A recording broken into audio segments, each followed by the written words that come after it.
नमस्कार साथियों। तो आज है 21 मई 2026। दोस्तों बात करेंगे इस वीडियो में कुछ इंपॉर्टेंट कंपनी की शेयर्स के ऊपर, कुछ इंपॉर्टेंट अपडेट्स है, कुछ इंपॉर्टेंट न्यूज है। तो चलिए एक एक करके कवर करते हैं। अच्छा, सबसे पहले हम बात करेंगे एक ऐसे कंपनी की शेयर जो आज आपको अराउंड 300 320 के आसपास दिख रहा है। कल यही शेयर आपको आधा भाव में मिलेगा। आधा भाव मतलब वो डिपेंड करेगा कि कहाँ पे, मतलब प्री मार्केट में शेयर एडजस्ट हो रहा है। तो अगर 300 में एडजस्ट हुआ तो 150 के भाव में मिलेगा। अगर 320 में एडजस्ट हुआ तो 160 के भाव में मिलेगा। कंपनी का नाम गौतम एक्जिम लिमिटेड। अच्छा, ऐसा क्यों होगा? क्योंकि कंपनी कुछ टाइम पहले अपने शेयर होल्डर के लिए स्टॉक स्प्लिट का अनाउंसमेंट किया था। मतलब इसका जो फेस वैल्यू है 10, उसको कंपनी बदलेगा 5 में, तो हो जाएगा शेयर आधा। इसका एक डेट है कल। कल क्या होगा? प्राइस एडजस्टमेंट होगा बेसिकली। ठीक है, तो अगर आपके पास या किसी की पास अगर इस कंपनी की शेयर है और सडनली आपने देखा कि शेयर का प्राइस 50% क्रैश कर चुका है या नीचे आ चुका है, तो आपको ज्यादा टेंशन करने की जरूरत नहीं है। ये नॉर्मल सी बात है जो कि अक्सर बोनस, स्प्लिट, इवन डिविडेंड के दिन भी होता है। ठीक है, सो आप अगर एलिजिबल शेयर होल्डर है तो आगे चल के आपको मिल जाएगा। बाकी बात करें, देखिए रिटर्न्स की प्रोफाइल इसकी काफ़ी अट्रैक्टिव है। पिछले एक साल में 146% रिटर्न दिया, और 5 साल की बात करें लगभग 1200-1300% रिटर्न दिया। बट स्टिल बहुत रिस्की कंपनी भी है। 2017 में लिस्ट हुआ था, तब से लेकर अभी तक काफ़ी अच्छा रिटर्न दिया। ठीक है, तो इसको वो दोस्तों कल नजर रखना। अच्छा, उसके बाद आ जाइए आईटीसी लिमिटेड, एक निफ्टी 50 की शेयर। आईटीसी की आज रिजल्ट आउट हुआ। बहुत ही स्लो मूविंग सेक्टर्स भी है, इवन शेयर्स भी बहुत स्लो मूव करता है।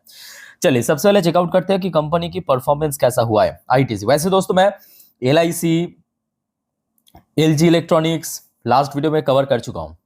आई होप कि आप लोगों ने देखा इन सब कंपनी के रिजल्ट। नहीं देखा तो देखो, चेकआउट करके जरूर आना बस। ओके, अच्छा फिलहाल फोकस करते हैं आईटीसी की रिजल्ट पे। देखिए मार्च 2026 यानी करेंट क्वार्टर में कंपनी की इनकम आया है इस बार 17,825 करोड़ रुपए, जो पिछले साल मतलब 2025 की क्वार्टर फोर में था 18,765 करोड़ रुपए। तो मतलब लगभग 1,000 करोड़ रुपए की एक गैप हमें देखने को मिल रहा है। तो मतलब थोड़ा ड्रॉप हुआ है। Even quarter on quarter basis पे भी काफी गैप देखने को मिल रहा है। दिसंबर 2025 में कंपनी की इनकम था 20,047 करोड़, सीधा ड्रॉप होके 17,825 करोड़ पे पहुंच चुका है। पर दोस्तों यहां पे आता है कहानी में ट्विस्ट, क्योंकि कंपनी की ना केवल इनकम ड्रॉप हुआ, कंपनी की खर्चा भी बहुत कम हो गया। बहुत मतलब एक्चुअली कम हुआ है। ठीक है, और जिस वजह से क्या हुआ, इसका जो operating profit, what is operating profit? Income से एक्सपेंस को माइनस करने के बाद जो बचता है उसे कहते हैं ऑपरेटिंग प्रॉफिट। कितना आया? 6,924 करोड़। लास्ट ईयर में कितना था? 6,500 करोड़ के आसपास। लास्ट क्वार्टर में कितना था? 6,883 करोड़। तो कुल मिला के इस बार बड़ा है, क्योंकि कंपनी अपने एक्सपेंस को बहुत अच्छे से मैनेज किया। बहुत अच्छे से मतलब एक्चुअली अच्छे से, क्योंकि इसकी ऑपरेशनल प्रॉफिट मार्जिन 35% से बढ़कर 39% में पहुंच गया। क्वार्टरली बेसिस पे 34% से बढ़कर 39% में पहुंच चुका।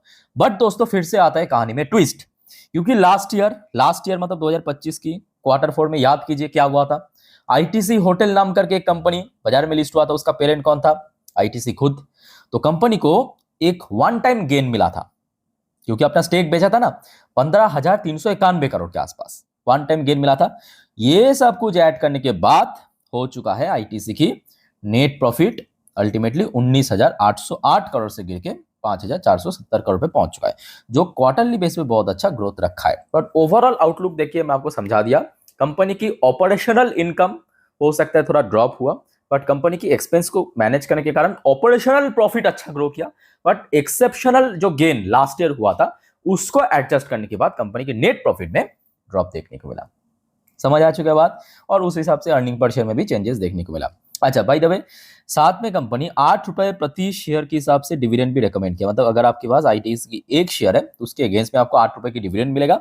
अगर मान लीजिए कि किसी के पास 10 है, 80 रुपए का मिलेगा। 100 है तो 800 रुपए की मिलेगा। ठीक है, इसी रेशियो में आपको मिलेगा। ये रहा आईटीसी की रिजल्ट। आप देखिए क्योंकि निफ्टी की शेयर है, बड़े कंपनी है, तो कल सुबह आई थिंक कि ब्रोकरेज की तरफ से रेटिंग टारगेट तो आना चाहिए, आएगा जरूर। उसके ऊपर बहुत कुछ वैरी करेगा। ठीक है, और देखिए साथ ही साथ आपको मैं एक छोटा सा टिप्स भी दे देता हूं कि बहुत ही स्लो मूविंग सेक्टर्स भी है और बहुत ही स्लो मूविंग शेयर्स भी है। देखिए इसकी लॉन्ग टर्म की रिटर्न्स भी अगर आप देखेंगे, मतलब ये जब लिस्ट हुआ था 1999 से लेकर अभी तक, आपको बहुत कुछ तगड़ा रिटर्न देखने को नहीं मिलेगा। ठीक है, और पिछले 5 साल की बात करें 47% की एक मतलब जनरल टाइप की रिटर्न या बेसिक रिटर्न मिला है। सो थोड़ा बहुत सोच समझ के आगे बढ़ना। ठीक है, अच्छा नेक्स्ट आ जाइए आपकी कोचिन शिपयार्ड लिमिटेड।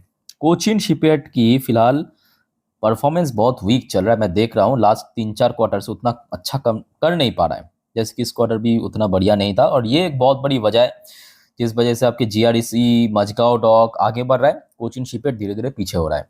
अच्छा, यहाँ पे जो न्यूज़ निकल के आ रहा है, Cochin shipyard to invest, company निवेश करना चाहते हैं डीप टेक प्लेटफॉर्म मैरीटेक में। तो डीप टेक प्लेटफॉर्म, इसका नाम है मैरीटेक, यहाँ पे कंपनी निवेश करेगा। अच्छा, इस बारे में उतना ज़्यादा डिटेलिंग में कंपनी अभी कुछ मेंशन नहीं किया, ठीक है, उतना डिटेलिंग में कुछ मेंशन नहीं किया, ये शायद हो जाने के बाद आपको पता चलेगा, ठीक है। बाकी देखा जाए, देखिए कंपनी जिस सेक्टर से बिलोंग करता है यानी काम करता है, सेक्टर अच्छी कंपनी है, मतलब सेक्टर अच्छा है, इसमें तो ऑलरेडी हमने देखा मजगांव डॉक, जीआरईसी अच्छा खासा गेन किया ही है। बट कोचिन शिपयार्ड की बात यह है कि ये अभी भी जो 2024 जुलाई मतलब चुनाव के समय लाइफ टाइम हाई पे पहुंचा था, वहां से लगभग आधा नीचे है, ठीक है। इमीडिएटली अगर हम बात करें रेजिस्टेंस की, तो रिसेंटली वही 1800 के आसपास रेजिस्टेंस फेस किया, लोअर साइड में तो 13,000 के आसपास एक अच्छा सपोर्ट भी है, ओके। अच्छा, नेक्स्ट दोस्तों आ जाइए अदानी पावर के ऊपर। अदानी पावर वैसे अभी बढ़िया खेल रहा है। एक तो यूएस कोर्ट की तरफ से इसको, मतलब अदानी ग्रुप के ऊपर जो एलिगेशन आया था उसको टोटली खारिज कर दिया, मतलब कैंसिल कर दिया है। और अभी गर्मी का मौसम भी चल रहा है, तो कंपनी के डिमांड बढ़ रहा है लगातार। सो अदानी पावर के ऊपर जो अपडेट है, Adani power ink deal to buy Jaiprakash power यानी जेपी पावर स्टेक, जिसको लेकर इतना चर्चा हो रहा था पिछले लगभग 1 साल से। Churg asset over 4,193 crore total. तो फाइनली दोस्तों ये खबर आ चुका है, इस डील को अदानी को मिला है, और अदानी पावर जयप्रकाश पावर में टोटल 24% स्टेक एक्वायर करेगा, लगभग जिसकी वैल्यूएशन कितना अभी दिखा तो 4,193 करोड़, ठीक है। सो लेट्स सी क्या होता है। बट हाँ, ये भी फैक्ट है, ये बेसिकली एक मतलब कह सकते हो कंपनी बहुत डेट में डूबा था, कर्जा बहुत ज़्यादा हो चुका है कंपनी के ऊपर। अब क्योंकि देखिए अदानी है, अदानी के पास पैसा भी बहुत ज़्यादा है, बड़े कंपनियां हैं, हो सकता है कि इसको रिवाइव करवा दें, ठीक है, ये पॉसिबिलिटी है। और बाकी बात करें शेयर्स की, तो शेयर तो फिलहाल देखिए हाई के आसपास ही चल रहा है, बहुत नीचे नहीं है, मतलब इसकी लाइफ टाइम हाई 234 जो कि 2 दिन पहले ही टच किया था, आज भी लगभग उसी लेवल के आसपास बार बार शेयर पहुंच रहा है। तो इमीडिएटली अगर हम बात करें नियर टर्म बेसिस पे, जो रेजिस्टेंस पॉइंट आप 225 को ले सकते हो, पिछले कुछ टाइम से इसी लेवल के आसपास हडल फेस कर रहा है शेयर, ठीक है। बाकी अच्छी कंपनी है लॉन्ग टर्म बेसिस पे। बट देखिए शॉर्ट टर्म में कुछ भी हो सकता है, जिस वजह से मैं आपको बार बार कहता हूँ कि देखिए शॉर्ट टर्म बेसिस पे मत जाना, ठीक है। शॉर्ट टर्म में 6 महीने, 1 साल, 2 साल में कुछ भी हो सकता है। बहुत से आपको एग्जाम्पल दिखा सकता हूँ जो कि हो सकता है कि 1-2 साल 3 साल कुछ कर नहीं पाया शेयर, बट जब चलना शुरू किया 400-500% चल चुका है। ढेरों सारे एग्जाम्पल है आपके सामने। बाय द वे आगे बढ़ते हैं आईपीओ की जीएमपी। देखिए मैरिट्रॉनिक्स 52% की प्रीमियम, अच्छा प्रीमियम चल रहा है। लेट्स सी इसका रेस्पॉन्स कैसा मिलता है, सब्सक्रिप्शन कैसा होता है। बाकी क्यू लाइन बायोटेक 34-35% की प्रीमियम चल रहा है। बायोमेडिका लैबोरेटरीज 2% का प्रीमियम चल रहा है। वेगोरामा पंजाबी अंगथी 3-4% की प्रीमियम चल रहा है। बाकी सब लिस्ट हो चुके हैं, चलो बढ़िया। अच्छा दोस्तों, आगे बढ़ने से पहले एक छोटा सा रिक्वेस्ट आप सभी को करूंगा, अगर आपको वीडियो भी तक अच्छा लगा, इन्फॉर्मेटिव लगा, प्लीज वीडियो को लाइक करना, और प्लीज दोस्तों चैनल को सब्सक्राइब करके जरूर रखिएगा इस प्रकार की जानकारी हमेशा पाने के लिए। और दोस्तों देखिए रात की जो 10:30 की वीडियो आएगा आज रात, उसको देखना मत भूलना, जिस पर हम नेक्स्ट डे मार्केट प्रेडिक्शन, मतलब कल मोस्ट प्रोबेबली मार्केट किस तरफ जा सकता है, शुक्रवार, निफ्टी बैंक निफ्टी की रेजिस्टेंस सपोर्ट, आज पूरे दिन की शेयर मार्केट की अपडेट सब कुछ इकट्ठा करके दे दूंगा, ठीक है। तो एक वीडियो देख लेना, आपको सब कुछ समझ आ जाएगा। तो अगर आपने सब्सक्राइब नहीं किया तो अभी करके रख दीजिए, बाद में क्या आता है कि वीडियो खत्म होता है लोग वैसे ही भूल जाते हैं, है ना। अच्छा दोस्तों, सरप्राइजिंगली आज केन्स की शेयर में थोड़ा सा बाउंस बैक हमें देखने को मिला। अब बाउंस बैक तो हो गया, बहुत सारे जो इन्वेस्टर्स हैं उनके मन पे थोड़ा सा लड्डू फूट रहा है। मतलब मैं आज दिन की फर्स्ट वीडियो देख रहा था, कुछ कमेंट आया था कि सर अभी केन्स की केन्स की शेयर खरीदना सही रहेगा या नहीं रहेगा, कुछ बताइए जरा इसके बारे में। ओके सो देखिए सबसे पहली बात, जब शेयर में देखिए शेयर में जो गेनिंग हुआ है उसके पीछे जो कारण है वो आपको समझाता हूं। शेयर आप ये भी देखिए कि पिछले लगभग 1 से 1.5 हफ्तों के अंदर 33 से 34% की एक इंटेंस ड्रॉप हमें देखने को मिला। तो ऑब्वियसली बात है कि इतना गिरने के बाद एक सडन रिकवरी पॉसिबिलिटी था और वो आज हो चुका है। तो बेसिकली एक टाइप का बाइंग हमें देखने को मिला। तो क्लियर हो चुका है, इसके पीछे कुछ और कारण नहीं है। दूसरा सवाल आ जाता है जिनके पास शेयर है, क्योंकि बहुत सारे निवेशक हमने देखा था, कोई 4,000, 5,000, 6,000, 7,000 में चलने वाला शेयर वहां पे बाई किया था। तो कोई इन्वेस्टर्स आज की डेट में 30% लॉस में है, कोई आपके 40% की लॉस में है, कोई आपके 50% की लॉस में है। तो उन सब शेयर होल्डर के लिए मैं कहूंगा, जो आपको इसके पहले भी कहा था, आज भी कहूंगा, गो फॉर लॉन्ग टर्म। यहाँ पे शॉर्ट टर्म में देखिए कुछ भी हो सकता है, ठीक है। लॉन्ग टर्म के लिए जाइए, सेक्टर अच्छा सेक्टर है, आशा रखता हूँ जल्दी शेयर रिकवर कर जाएगा। अब जो सबसे इंपॉर्टेंट सवाल आ रहा है कि सर क्या अभी शेयर में खरीदना चाहिए या नहीं चाहिए। देखिए इसका एकदम सीधा सा सवाल, सीधा सा जवाब, कि सबसे पहले आप खुद से पूछिए कि मतलब इस कंपनी को क्या मैं आंख बंद करके 5 से 7 साल दे सकता हूं बिना किसी डरे। मतलब मान लीजिए कि आज आपने एक शेयर को खरीदा, आज चल रहा है शेयर 3,200 के लेवल पे, ठीक। मान लीजिए कि कल शेयर गिरते गिरते 2,000 में पहुंच गया। दोस्तों उस लेवल पे क्या आप अपने आप को, मतलब इस चीज को आप टॉलरेट कर सकते हो? तो गो फॉर इट, एटलीस्ट 5 से 7 साल जाइए। अगर नहीं कर सकते हो, आपका जवाब आता है कि नहीं सर, अभी अगर शेयर नीचे है 3,200 पे है, अगर शेयर क्रैश करके 2,000 में पहुंच गया तो मैं मतलब बुरी तरह फंस जाऊंगा, तो मेरा आंसर होगा ये आपके लिए नहीं है, क्योंकि इसके सेक्टर में ह्यूज पोटेंशियल है, ठीक है। ये मुझे दिख रहा है, जिस वजह से आपको मैं कह रहा हूं। अच्छा फॉर एग्जाम्पल मैं आपको एक प्रैक्टिकल एग्जाम्पल देता हूं। जैसे कि एक कंपनी है एमटा टेक्नोलॉजी, ध्यान से मेरी बात को सुनना, ठीक है। एमटा टेक्नोलॉजी, अच्छा एमटा टेक्नोलॉजी बहुत पुराना लिस्टेड नहीं है। लिस्ट कब हुआ था पहले आप देखिए, मैं डेट बाय डेट दिखाता हूँ।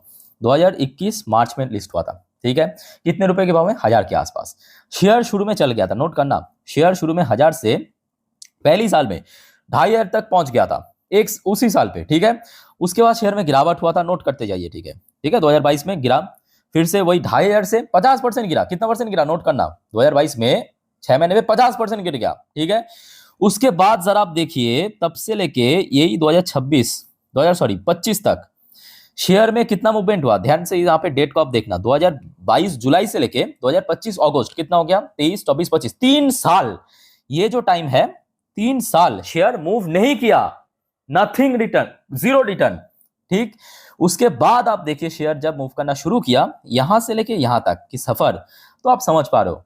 तो आप लोग गलती क्या करते हो पता है? आप लोग सिर्फ ये पर्टिकुलर सफर को देखते हो, ठीक है। आप लोग देखते हो यहां पे जो रिटर्न दिया लास्ट एक साल में 400 450%, तो एग्जैक्टली वही चीज आपको मैं बता रहा हूं कि देखिए केन्स में पोटेंशियल है, और हो सकता है कि अगले कुछ साल ये थोड़ा कंसोलिडेट करे, ऊपर नीच हो जाए, पर जब ये चलेगा ना, एक साल में 400-500% भी चल जाएगा, क्योंकि इतना ह्यूज पोटेंशियल मुझे इस सेक्टर में दिख रहा है एक्चुअली। क्योंकि भारत को अगर आगे बढ़ना है, मैन्युफैक्चरिंग में तो काम करना पड़ेगा।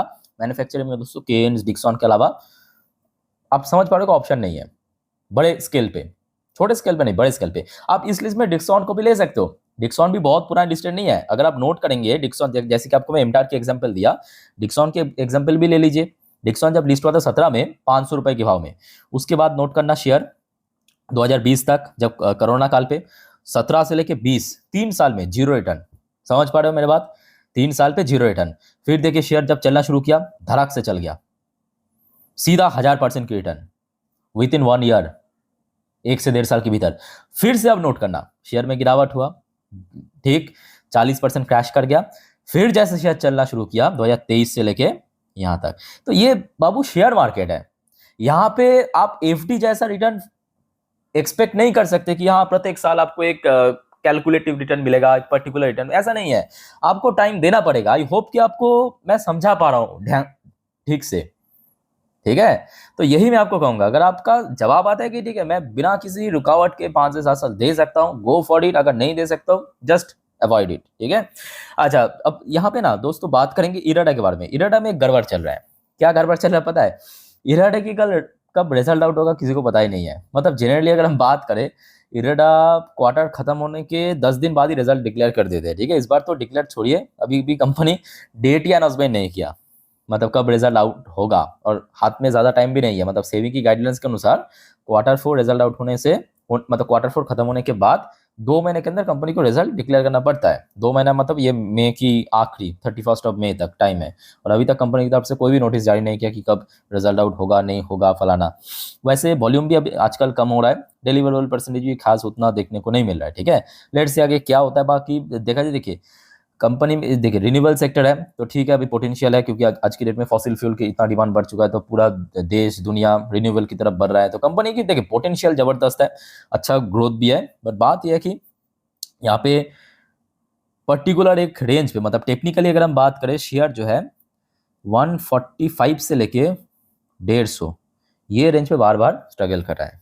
ठीक है, बाकी दोस्तों और कोई आपका डाउट कंफ्यूजन वगैरह है कमेंट करके पूछिए। वाइंड अप करता हूँ वीडियो को। टेक केयर, बाय बाय, जय हिंद।